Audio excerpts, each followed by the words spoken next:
So are you someone who struggles with discipline? You say you're going to change, but then you don't. You say you're going to start on Monday, then Monday comes around and you really just don't feel like it. You want to show up, but it's always feeling like something's holding you back. Look, I can tell you it's not laziness. It's not a lack of motivation. It's definitely not because you're not capable, but it's because you haven't changed the most important part of you.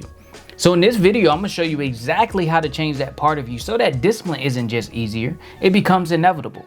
Because once you master this one simple thing, discipline isn't something that you have to try to do. It isn't something you have to force yourself to do, but you'll become a person who just naturally lives it. Now, most people believe that the most effective way to become more disciplined is through your behaviors and your actions. If I can just wake up enough times throughout the week, then guess what? I'll be consistent. If I can just go to the gym enough times throughout the week, if I can just kick the sugar enough times throughout the day, if I could just do this thing enough times, then I'll be consistent enough to build a habit to call myself disciplined. And logically, that makes sense. Makes a whole lot of sense. Because our behavior is like low-hanging fruit. It's the most obvious reason on why we aren't getting the results that we want. It's the most obvious reason on why we aren't as disciplined as we want to be. But something that many people don't realize is that discipline is not just about an action. Actions are important and actions matter.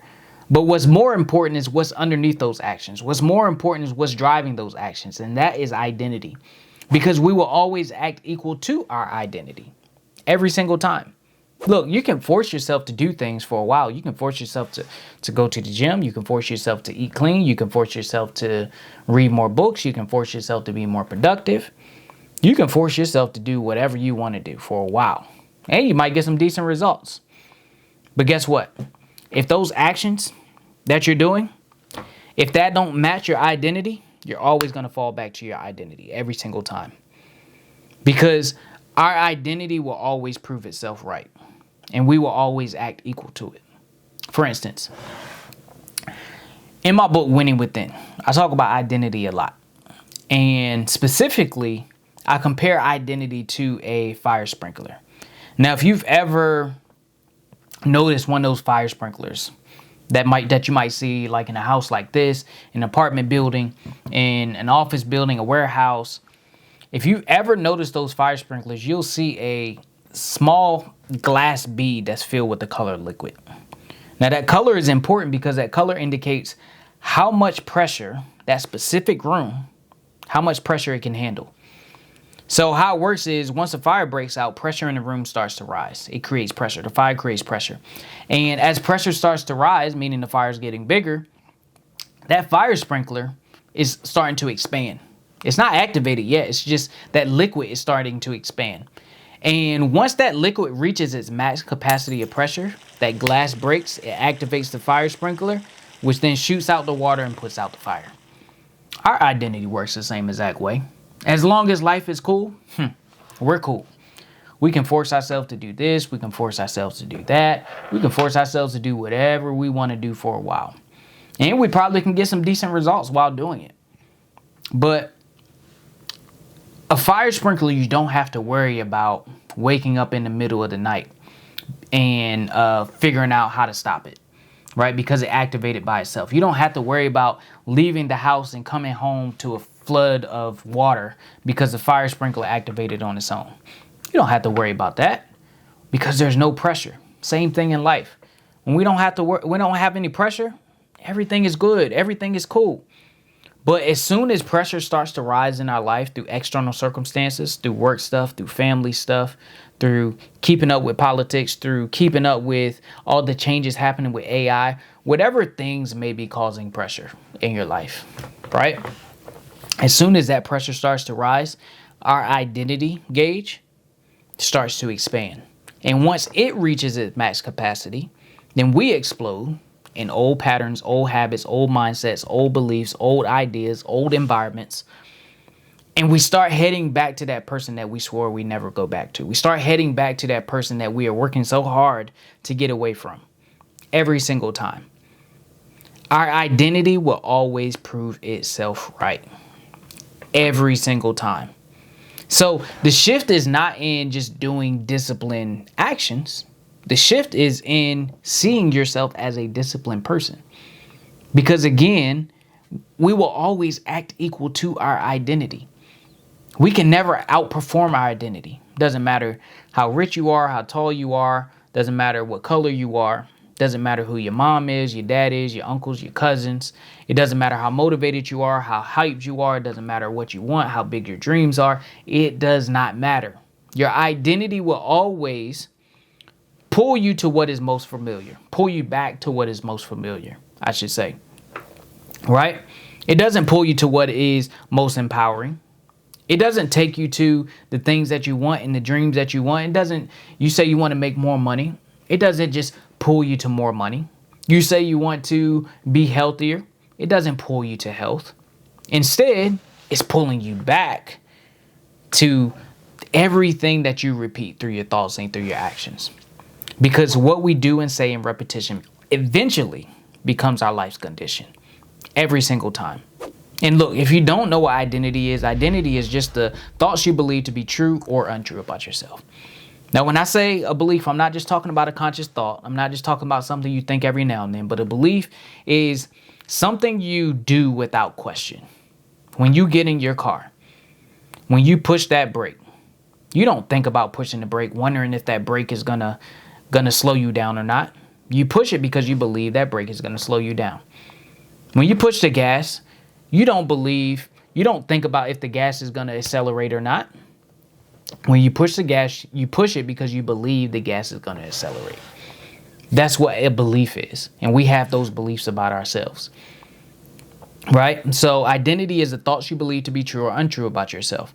It's what shapes your behaviors, right? It's what shapes your thoughts. It's that little voice in your head that nobody else hears but you. It's that narrative in your head that nobody else can hear but you. Right? Ultimately, identity is the thing that determines the direction of your life because it controls your thoughts and it controls your actions. And because it controls those things, it determines your direction every single time. And here's the crazy part. Many people think that because they struggle with discipline, they think they have a discipline problem, right? I just can't stay consistent. I always self-sabotage. I always just fall off or I don't follow through. Most people don't have a discipline problem. Most people have a dialogue problem. Most people don't lose in their actions. They lose in their conversation with themselves, right? Because the conversation happens before the conduct. So before you skip the workout, before you don't meal prep your food, before you don't do that productive task, there's a silent negotiation happening in your head. And many people don't even realize that it's happening. There's a silent negotiation that is happening in your head because it's not something that is loud. It's not something that is screaming at you. It's something that's whispering. Very soft, very subtle, right? It's very faint, almost like silent, right? There's this negotiation happening in your head and people lose during that negotiation. So they don't lose in their actions. They lose in the conversation with themselves. So if you want to become more disciplined, you don't necessarily need the action to focus on doing the action. You need to focus on winning that dialogue, right? People who are the most disciplined don't win in their actions. People who are the most disciplined win in their dialogues. That conversation they're having with themselves. That internal narrative that they're having with themselves. That voice that is speaking to them. Whether it's empowering or disempowering. Whatever that negotiation is, that's where they win the discipline battle. So if you want to master discipline, you have to master your dialogue first. Look, I've said it before, and I'll say it again. Words matter. Many people think that words don't matter because just because they say something, they aren't seeing the thing happen immediately, right? We aren't God. God can do that. God can speak things and boom, things happen. What we can do, our power, is in speaking new realities through repetition and backing that up with massive action, right? That's where our power is. So words are not just harmless. Words are seeds that every time we say something gets planted on our mind. For example, when you think of planting a seed, every time you plant a seed, it just doesn't sprout out of the ground. No, it doesn't do that. Instead, you have to water the seed. You have to tend to the seed. You can't just water it once. You can't just water it twice. You can't just water it 3 times.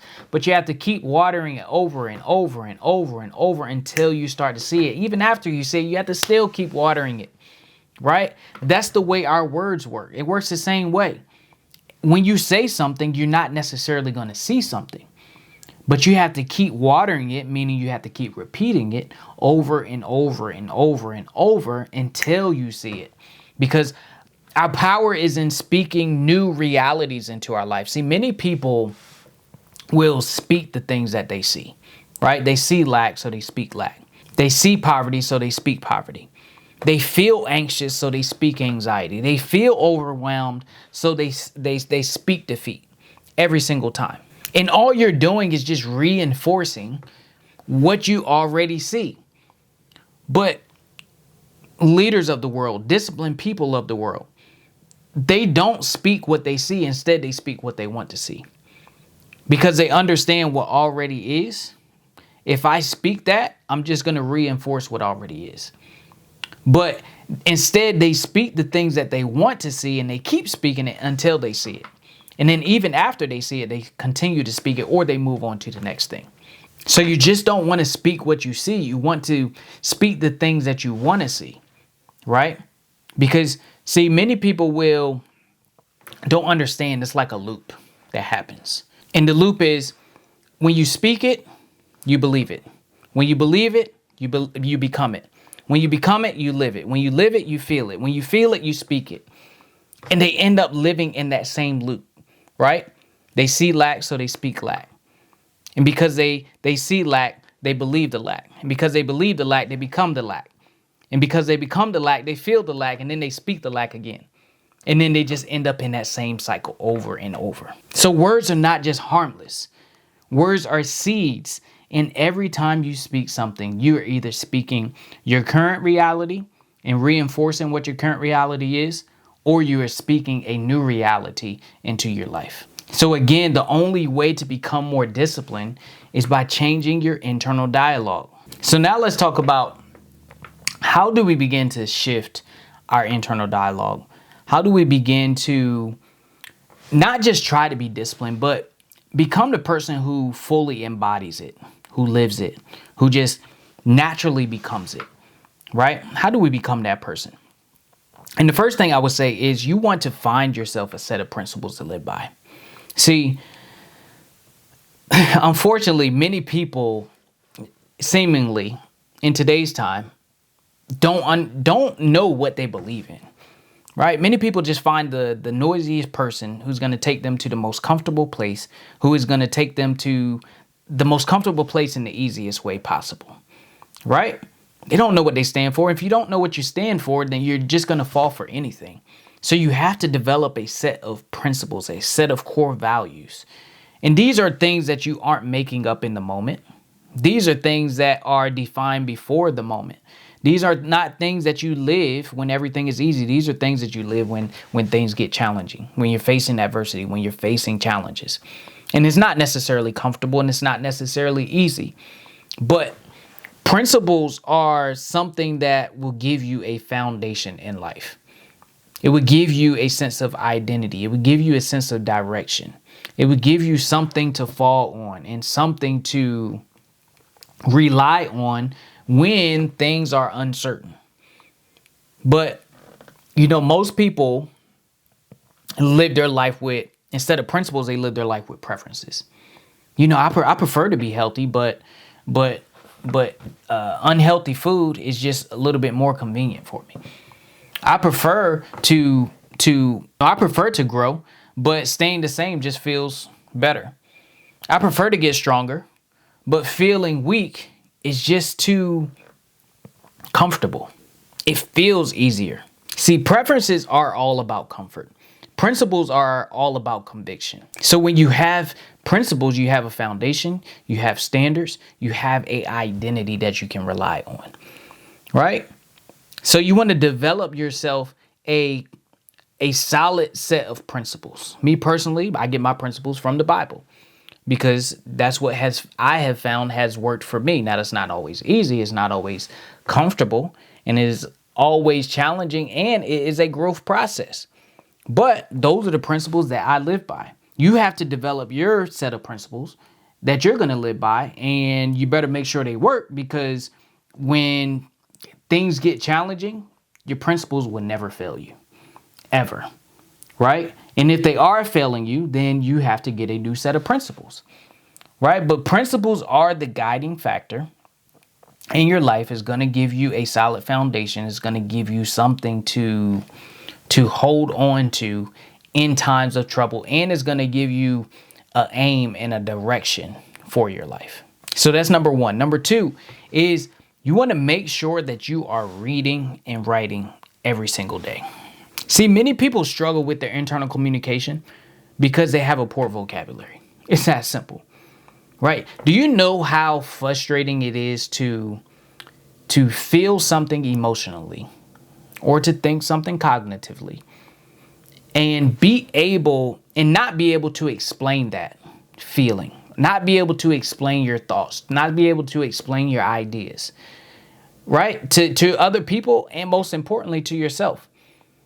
Because when you can feel something and be able to communicate it to others, and other people can relate, or you can communicate it to yourself, it makes life so much easier. It makes life so much better, and you're able to dominate that internal dialogue between yourself, because you need words to build discipline, right? Discipline isn't built on action. It's built on your dialogue, the things that you're saying to yourself.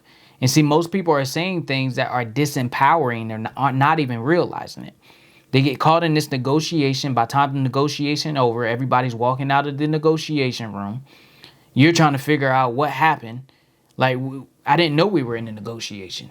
I didn't know that these things. And then before you know it, you're right back to the person that you swore you would never go back to. You're right back to that old identity, old beliefs, old mindsets, old ideas. You're right back to where you started, right? So you want to make sure you're reading and writing every day. See, reading in particular, what it does is it allows you to build your vocabulary, because now you have access to a new set of words.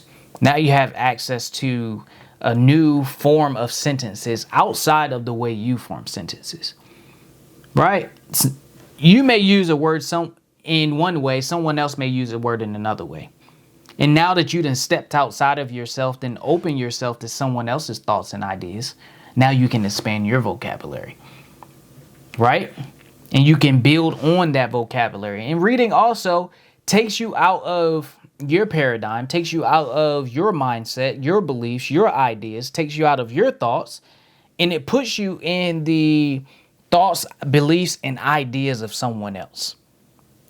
So now you aren't just thinking in your same old pattern loop, right? And it allows you to be challenged by someone else's thinking. It allows you to be challenged by someone else's beliefs. It allows you to be challenged by someone else's ideas. And you can interrogate their thoughts, beliefs, and ideas. You don't have to necessarily accept them as truth. But even then, just by reading, you're opening yourself up to a new set of words, new set of vocabularies, new set of ideas, new set of beliefs, new set of mindsets. All of these different things just by simply reading. A word, you have a word that you don't know. You look up the word, boom, you just learned a new word.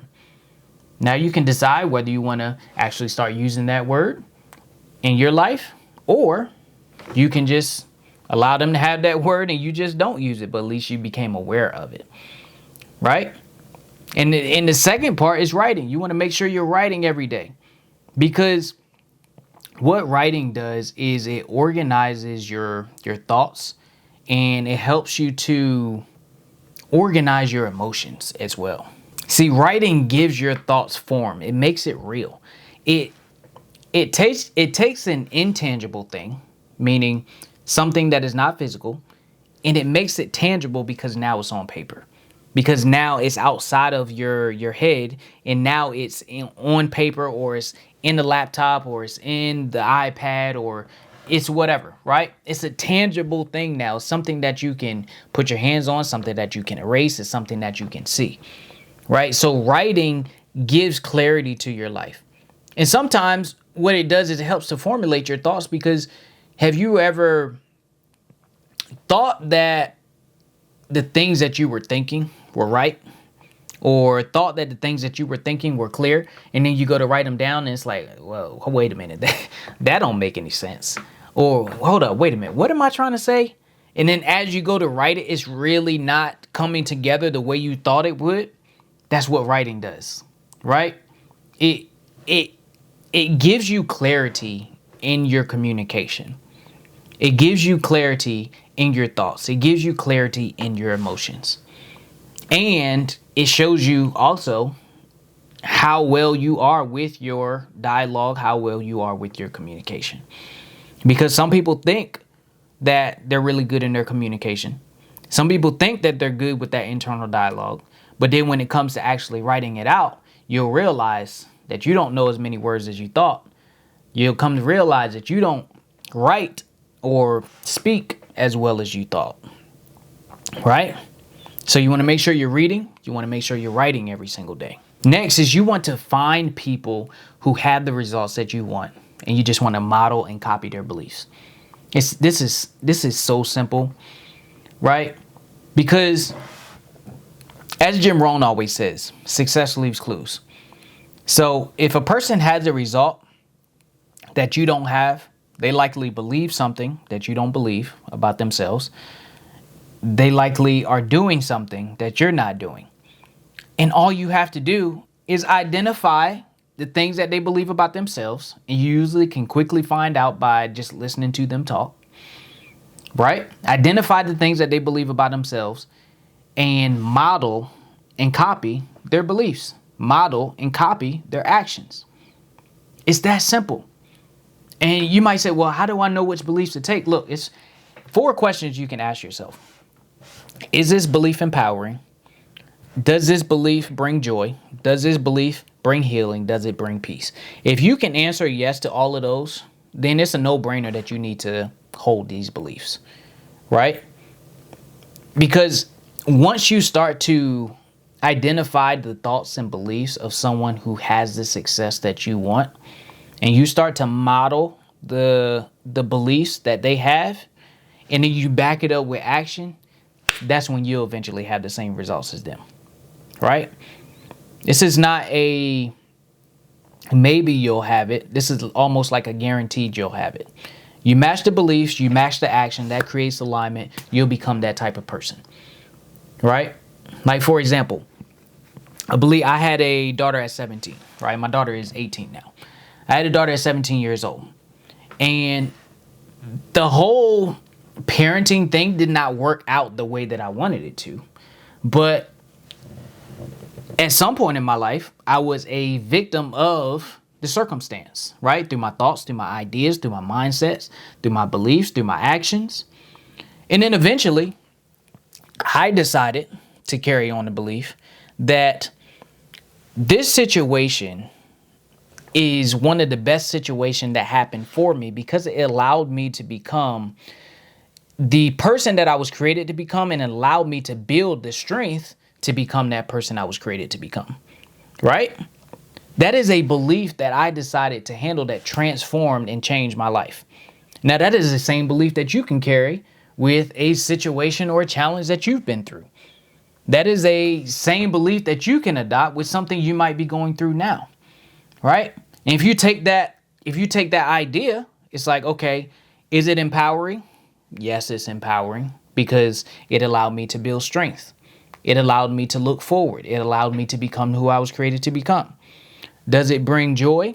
Absolutely. Who doesn't like being strong? I've not heard of one person that wants to be weak, right? Does it bring peace? Yes. It brings comfort and peace knowing that you are growing, knowing that you are elevating, knowing that you are in alignment with who you are called to be, right? Does it bring healing? Yes, because I no longer see myself as a victim. I now see myself as someone in control who can take who can see it as an opportunity, right? So yes, all of those are true. So that is something that you can adopt for yourself. So you want to find someone who has the success that you want, identify what they believe, and start modeling and copying their beliefs. It's that simple. And the last thing is you just want to slow down. Look, so many people are just living on autopilot where they're just going, especially with AI and technology speeding up, with all of these things going faster and faster and faster. And people are feeling like they got to move just as fast. Look, here's a side note. Our power is not in being as fast as the world is going. Our power is in harnessing our focus and really controlling and taking control of our identity, right? That's where our power is. Our power is not in speed. Our power is in focus. Being focused, being disciplined, being diligent, being resilient. That's where our power is. So it's the same thing in communication. Just because everything is going so fast doesn't mean you need to go fast. Because have you ever heard somebody talk so fast and it's like they're talking a million miles a second and you're like, hold up, wait a minute, slow down. What did you say? And they need to just slow down. And then when they slow down, you can understand what they're saying. So sometimes in your communication, in your internal dialogue, sometimes you just need to slow everything down, right? I have a framework that I like. It's called BARB. Breathe with intention, adopt a strong posture, meaning sit nice and tall.